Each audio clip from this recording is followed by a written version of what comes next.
All right, future CPAs, welcome. Today, we're going to tackle a skill that is absolutely fundamental to your entire career. We're talking about tracing the direct costs of a product. Now, I know that might sound a little textbooky, but trust me, this is the bedrock of cost accounting, and we are going to make it make sense. Let's do this. You ever just look at something like an iPhone and wonder, how on earth does Apple know exactly what this thing costs to make?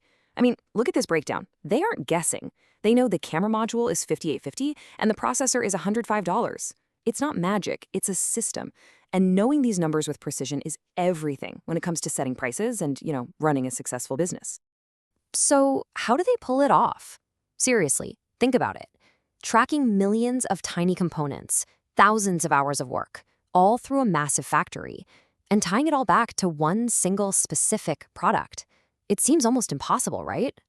Well, there's a logical process behind all that chaos. And here is the secret sauce. It's called cost tracing. It's a pretty simple idea at its core. It's all about drawing a direct line from a cost to the thing that created it. So if a specific sheet of aluminum is used for a specific laptop case, we trace the cost of that aluminum directly to that laptop. That's the whole game right there. Okay, to really get this, we're literally going to follow the money. We're going to go on a little journey tracking a cost from the second it walks in the company's door until it's officially part of a finished product. So think of this flowchart as our GPS for this journey. Don't let all the boxes overwhelm you. Just focus on the main highway here. Costs start in raw materials, they flow into work in process, and then they land in finished goods. We're going to follow that exact path, step by step. Now for this trip, we're zooming in on the two big players of cost tracing. Direct materials, the actual physical stuff, and direct labor, the hands-on work from the people building the product. Why these two? Because they're the easiest ones to trace directly to a specific item. Our first stop, the company's storeroom. This is where all the raw ingredients are just waiting to become something cool. This is where the whole story really kicks off. So, obviously, before you can make anything, you gotta buy the parts. But here's a key point. When a company buys materials, it doesn't hit the expense account right away. Nope. It's actually considered an asset, something the company owns. It just sits there on the balance sheet in an account called raw materials inventory. And this is what that first step looks like in the accounting world. Super straightforward journal entry. We debit raw materials inventory because our assets went up, and we credit accounts payable because, well, we owe someone money for it. Boom, the materials are officially on the books. Okay, so how do those materials get from the shelf to the factory floor? I mean, you can't just have workers grabbing stuff whenever they want, right? That would be total chaos. There's a control system, and it all starts with this document. The materials requisition slip. It's the official permission slip to move parts into production. This little piece of paper, or, its digital version these days, is the trigger. It's basically a message to the accounting department that says, hey, pay attention. A specific amount of material for a very specific job has just been moved. Time to make an entry. And that trigger leads to this journal entry. We debit work-in-process inventory because those materials are now actively being worked on, and we credit raw materials inventory because they've officially left the storeroom. See what's happening? The cost is just flowing from one pocket to another, from one asset account to the next, getting closer to being a finished product.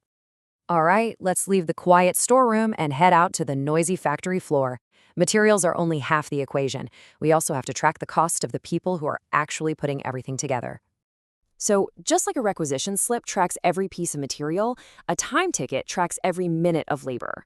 This little document records exactly which employee worked on which job and for how long. It's how we get super precise with our labor costs. And this ticket is so much more than just a way to calculate payroll. For us, it's a critical cost accounting document. We take the hours from this ticket, multiply it by the employee's pay rate, and bam, we know the exact dollar amount of direct labor to add to that product's total cost. And you guessed it, here's the journal entry. We're debiting work-in-process inventory again, because this labor is adding more value and more cost to the products being made. The credit would go to something like factory labor or wages payable. We're just layering on the costs, building up the total value of our product. Okay, let's take a breath. We've traced materials from the storeroom. We've traced labor from the factory floor. But where is all this info ending up? Like, how do we see the total costs for just one specific job? It all comes together right here on the job cost sheet. You should think of this as the product's financial diary. It's the master document that lists every single direct material requisition and every single direct labor hour assigned to one and only one job. And here's where the magic of accounting really shines. Look at how this all connects. The grand total of all these individual job cost sheets has to equal, to the penny, the total balance in the main work in process control account. It's a beautiful, self-balancing system. Okay, theory's done. Let's switch into exam mode. How do we make sure this information doesn't just go in one ear and out the other? We need a strategy to make this stick, not just for your next quiz, but for the LECPA, maybe years from now. This is your power-up session. Look, when you boil it all down, everything we just talked about comes back to these three fundamental journal entries. 1. You buy the stuff. 2. You use the stuff. 3. You assign the labor. If you can write these 3 entries in your sleep, you've already mastered the basics of cost tracing. You know, the absolute best way to make something stick is to force your brain to retrieve it. It's a technique called active recall, and it's scientifically proven to build way stronger memories than just rereading your notes. So let's try it right now. Okay, here's a quick scenario. Ringling Company has 2 transactions. Your mission, should you choose to accept it, is to journalize them. And I'm serious, don't just watch me do it. That's passive learning. Hit the pause button. For real, grab a pen and actually try to write out the debits and credits. Go ahead. I'll wait. All right, you back? How'd you do? Check your answers against what I've got on screen. And listen, even if you got it wrong, who cares? The important thing is that you tried. That effort of trying to pull the information out of your brain is what builds strong neural pathways. That's the secret sauce. Keep practicing like this and you'll be light years ahead when it's time for the board exam.